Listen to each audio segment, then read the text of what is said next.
Assalamualaikum warahmatullahi wabarakatuh. Selamat pagi teman-teman semuanya. Berjumpa kembali dengan saya di perkuliahan metodologi penelitian. Setelah di minggu yang lalu, saya meminta teman-teman untuk meresum perbedaan dua pendekatan penelitian, dua metode penelitian yang sering digunakan oleh para peneliti di Indonesia maupun di luar Indonesia, yaitu pendekatan penelitian kuantitatif dan pendekatan penelitian kualitatif. Di minggu yang lalu saya juga membagikan video kepada teman-teman tentang asal-usul paradigma pendekatan dari kuantitatif maupun kualitatif. Pendekatan kuantitatif itu berasal dari paradigma positivisme, sedangkan paradigma interpretivisme itu melahirkan pendekatan kualitatif, di mana kedua paradigma itu memiliki plus minusnya masing-masing gitu ya di dalam video saya tersebut. Nah, hari ini kita akan mulai materi yang agak sedikit lebih teknis. Nah, kenapa Pak? Mungkin teman-teman bertanya, kenapa kok Bapak tidak membahas perbedaan penelitian kualitatif dan kuantitatif? Saya pikir itu nanti kita akan bahas sambil jalan. Toh juga teman-teman sudah meresum.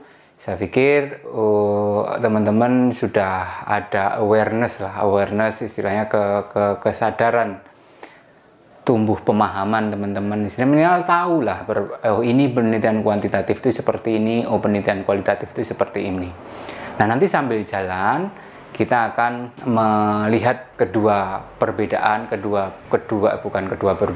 perbedaan dari kedua pendekatan tadi gitu. Maksud saya seperti itu. Di beberapa pertemuan yang akan datang kan kita juga akan bahas tentang eksperimen, kemudian tentang survei, tentang observasi, di mana yang saya sebutkan tadi baik survei, kemudian observasi dan eksperimen itu adalah strategi-strategi penelitian yang mewakili dua pendekatan tadi. Nanti kita bahas. Nah, hari ini kita akan membahas materi yang saya sebutkan tadi lebih sedikit teknis, yaitu merancang penelitian. Jadi merancang penelitian itu sebenarnya seperti apa sih? Nah, akan kita bahas. Makanya ini sudah masuk pada level yang teknis. Di sini teman-teman bisa lihat di papan tulis yang sebelah sini dulu. Nah, yang sebelah sini ada lima bagian utama di dalam sebuah penelitian atau di dalam sebuah rancangan penelitian. Ada 5 bagian utama. Loh, berarti hanya 5 ini, Pak? Oh, iya, enggak. Tidak menutup kemungkinan mungkin ada beberapa bagian, tapi secara garis besar itu 5 ini. Secara umum itu ada 5. Yang pertama adalah latar belakang masalah.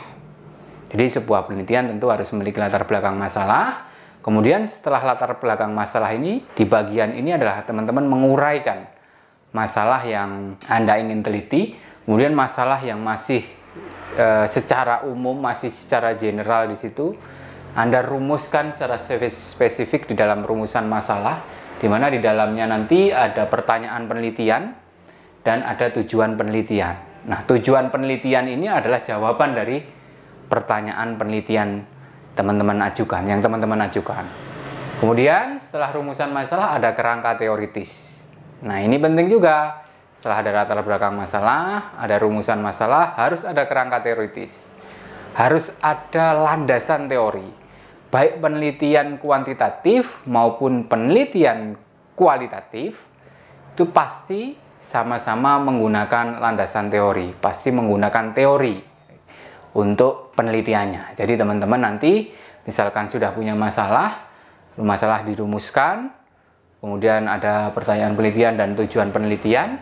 Nah, kira-kira itu nanti masalah ini akan didekati dengan teori apa atau dipotret dengan teori apa, itu kalau bahasanya kuantitatif. Dimana di dalam penelitian kuantitatif, teori yang Anda landaskan, Anda bentuk kerangkanya nanti di bagian ini, itu Anda akan uji. Itu kalau penelitian kuantitatif yang tujuannya adalah untuk pengujian teori itu. Di penelitian kualitatif, walaupun banyak penelitian kualitatif yang digunakan untuk merumuskan beberapa teori-teori baru, itu pun juga juga menggunakan landasan teori terlebih dahulu. Jadi ada masalah, kemudian ada landasan teori yang bisa menjadi sandaran bagi masalah yang Anda rumuskan tersebut. Teorinya apa gitu. Taruh contoh misalkan teman-teman punya masalah misalkan ya, masalahnya misalkan di teman-teman yang manajemen zakat dan wakaf ini ya, misalkan ya, ini misalkan apakah monitoring atau pengawasan terhadap pegawai lembaga zakat itu akan meningkatkan kinerjanya gitu. Karena berdasarkan teori, ada teori di dalam bidang manajemen namanya agency teori.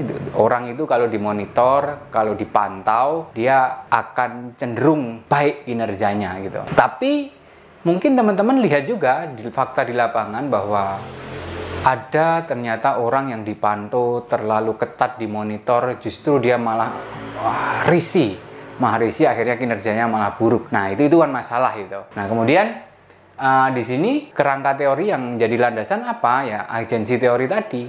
Kalau di dalam penelitian kuantitatif Anda akan menguji teori agensi, diuji apakah teori agensi teori ini tetap konsisten dihadapkan dengan fenomena atau masalah yang dihadapi di dalam penelitian Anda itu ya. Harus ada teorinya, makanya saya dapat teorinya itu dari mana Pak? Ya dari banyak baca tentunya ya. Makanya teman-teman sudah semester 5 toh harus regep membaca ya, karena ya bagaimanapun juga teori-teori ini hanya akan Anda dapatkan kalau Anda membaca. Nah itu tuh teman-teman mahasiswa, misalkan taruh contoh, misalkan teman-teman HPI misalkan contohnya, misalkan ada beberapa teori di dalam bidang hukum misalkan ya. Saya pribadi juga tidak terlalu paham itu teori-teori di dalam bidang hukum, karena basic saya bukan ilmuwan di bidang hukum. Jadi teman-teman silahkan itu mencari beberapa teori di dalam bidang hukum, di mana teori tersebut bisa menjadi landasan dari masalah yang Anda rumuskan.